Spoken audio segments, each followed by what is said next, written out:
when there's a new technology to focus so much on the technology that they forget about the rest of it, and until... Like morphing?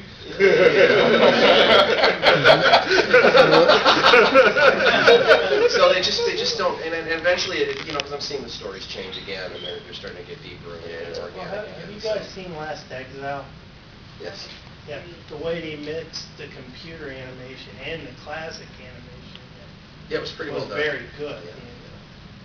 They did that also like with Spirited Away, because that was, I think, one of the first times Miyazaki actually used limited, or that was Mononoke, yeah, that's right, with a little bit of computer animation mixed in there. But it was so well done, you really couldn't tell where did the pencil stuff end and where did the computer. Oh, come on, you couldn't tell when Animo kicked in with the motions coming forward. That's like yeah, but that's also, that raises I know a lot of questions, but quickly, that software that he was using, Miyazaki, was created by an American, Michael Arias. Yeah. Well, he was calling it Toon Shaders then. And what's interesting about Arias' project is he's actually trying to find a middle ground by creating a software program that mimicks to some degree the 2D, the 2D effect and the effect of hand-drawn. In fact, I just happen to have Tekkon Kinkrito, which is Studio Yondosi's production, came out a couple of years ago, also makes use of this Toon Shaders technology that Miyazaki used. And so I only propose that as an attempt to find a middle ground. Whether you think it's successful or not, obviously, is up to you as a viewer. But there is an awareness of this problem and a desire to try to find a middle ground between the hand-drawn artwork and the use of computers to some degree to advance the storytelling. Do you think, since things aren't hand-drawn anymore, like the designs also suffer? I mean, there's method in anime now, but everything else back then seemed so well designed. My whole family knows the Valkyries from Macross. There's little figures of them in my house. It's sort of like just a quintessential thing. And no matter what they design, I'm always back to Macross or Robotech or Gundam or whatever. You know, it's always the same thing. In fact, you know, in the 80s, there was they kind of said the same thing even back then too. It was like, okay, once you watch one Japanese cartoon, you've seen them all because it's all big-eyed, all goofy expressions. And in many ways, nothing expresses that even more than, especially now, when you do see like yet the umpteenth version of God knows what robot show with the exact same stock characters, with almost the exact same girly boy look, that you can't tell these characters apart, period. I think in October of about 2 years ago, I did catch the premiere episode of a brand new Gundam series. And when that Gundam series, and I was looking forward to it too. It was like, all right, you know, brand new Gundam. The second season of 00. Yes. And so, you know, slick-wise, when I saw the still pictures on the sides of trucks and on buses, it looked really interesting. But then when I finally started to watch it, I really got lost because the sameness... Get lost in a Gundam storyline?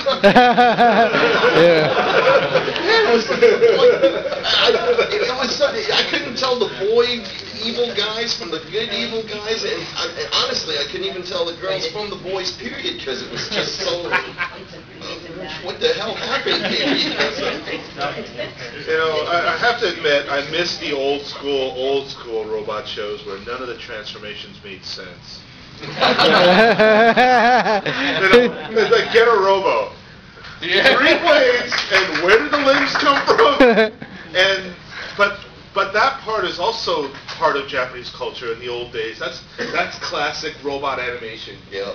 Super robots. You know, it's not supposed to make sense. It's supposed to be, you know, cool. And when Gurren Lagann, when Tony and I worked on it, came back and had those limbs going out of nowhere, and when the bad guys die, they explode. They explode big. And, that's old school. That's so old school. And Gainax just did this amazing thing of blending the two. Blending of the, you know, like what people are looking for in a new show, but having all the classic themes.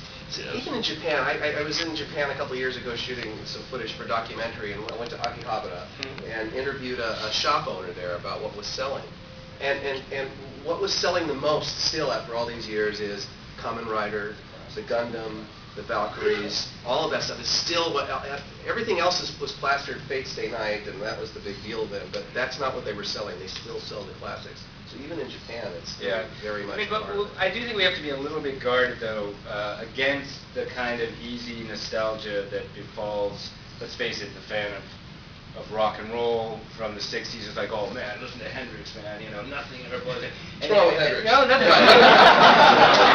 I love Hendrix personally, but you know what I mean? It's an easy trap, where it's not to say that there isn't enormous quality in the old classic stuff, but I still, you see Crayon Shinshan and it's very cool. And it's not like the whole scene is dead and nobody's coming up with new ideas. No, it's very good. It's just a lot more selective now. Right, I'm just adding that the caveat that we don't get too caught up in it. For all the good animes you guys are remembering, there was a crap load of crap. Oh, there were. From the same. That's like that can be said for anything in the entertainment industry. Yeah. You had a question, Keith? I think you may have just touched on what I was going to ask, which is to be a troublemaker. It's like we're talking about all these great classic animes, and I'm right with you, but it really does sound like we're having a get off my lawn kind of thing. It's our panel, and you can get off our lawn. 30 years and older. Dave, other than, have you guys seen Gran Torino yet? Get off.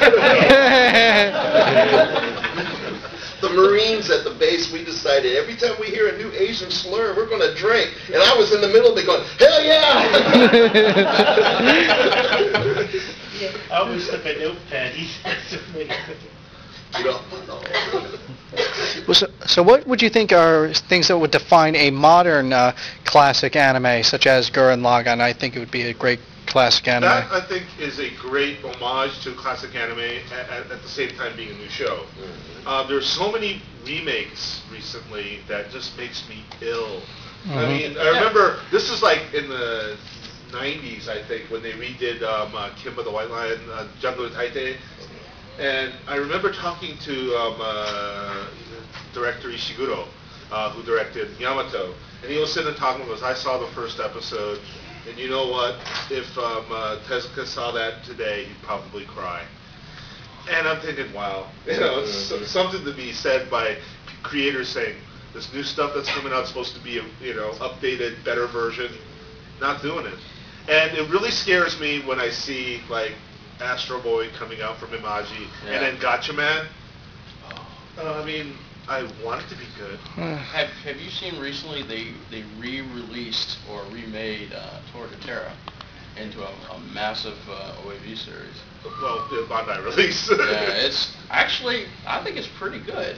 Yeah, I like the take on it compared to the original manga. And the Nobuo Teruyuki character designs doesn't hurt it at all. Yeah. I mean, he captured the original feel of the shoujo manga as character designs and updated it. Because before he looked like Jack Frost before. Yeah. Every time I saw him, I said, he reminds me of Jack Frost. Yeah. The update looks better. Yeah. But even with that, like if we were to, and all of us grew up watching those crazy old Rudolph the Red-Nosed Reindeer ads. And I got to tell you guys, like, if they were to tell me that they're going to do a new updated version, it's like, no, man, leave that be. They already have. That involved in the Nightmare Before Christmas. Steve, they already have, and it was horrendous, and actually they pulled it. They did a remake. Yeah, it was. They tried to CG the. That's funny. Oh no. You said that the golden age of animation was way back when, but one, would you agree that nowadays is more of a golden age for the audience in that there's so much dispersal and availability on an international level? There is. Why don't you think that there's been a dissemination of the actual production in that anime is still Japanese and is centralized in the country? Well, it is and it isn't. I mean, one of the things I think that's happened, and the difference between classic anime and what's happening now, is that it's more accessible now to the audience, like you were saying, either by design or by accident, either because they've become more global in their storytelling, yet remaining true to the Japanese culture, or we've become more Japanese. I think it's a little of both.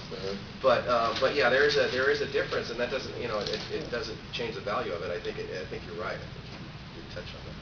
But maybe you guys would want to address the insularity of the industry in Japan. I don't know if it's even worth